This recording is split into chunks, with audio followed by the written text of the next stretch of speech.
வணக்கம்ங்க. இப்போ பார்த்தீங்கன்னா, மாட்டுக்கு வந்து நோயே வரக்கூடாது அப்படின்னா என்ன பண்ணலாம் அப்படின்னு பார்த்தீங்கன்னா, மேக்ஸிமம் நோய் வரக்கூடாது அப்படின்னா, இந்த ஒரு 6 ஸ்டெப்ஸை ஃபாலோ பண்ணுங்க.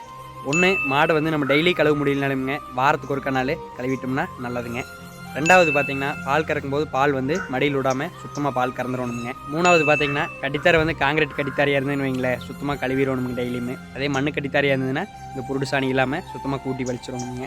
4வது பார்த்தீங்கன்னாங்க, மாடு வந்து பால் கறந்தையுமே ஒரு 2 மணி நேரத்துக்கு படுக்கக்கூடாதுங்க. அப்படி சப்போஸ் படுத்ததுன்னா ஏதாவது சத்து இல்லாம இருக்குங்க. இல்லாட்டி ஏதோ தீவனத்த போட்டிங்கன்னா, தின்னு ஓட்ட அப்புறம் படுக்கும்போது 2 மணி நேரத்துக்கு மேல ஆயிரும்ங்க. 5வது பார்த்தீங்கன்னா, இந்த கழிக்கிற கழிசல் போட்டு சாயந்தரம் நேரம் ஒரு நேரம் தீ வச்சுங்க. இந்த வேப்பந்தழை போட்டு அப்படியே போட்டு விட்டீங்கன்னு வைங்களேன், அதை விட கிருமிநாசினி வேற ஒண்ணும் இல்லைங்க. 6வது பார்த்தீங்கன்னா, மாட்டுக்கு இப்போ ஒரு நேரம் தீவனம் போடணும்னு வைங்களேன், ஒரு தட்டு போடுறோம் அப்படின்னா, இடையில ஒரு 2 மணி நேரம் கேப் விடணுங்க. அப்பதான் மாடு படுத்துட்டு அசை போட்டுச்சுனாத்தான் மாட்டுக்கு நல்லா இருக்குங்க. சரிங்க, எனக்கு தெரிஞ்சதை ஒரு நிமிஷத்துக்குள்ள உங்களுக்கு வீடியோவில் பதிவாக சொல்லியிருக்கேன். இந்த பதிவு உங்களுக்கு யூஸ்ஃபுல்லாக இருந்ததுன்னா 4 விவசாயிகளுக்கு ஷேர் பண்ணி விடுங்க, அது போதுங்க.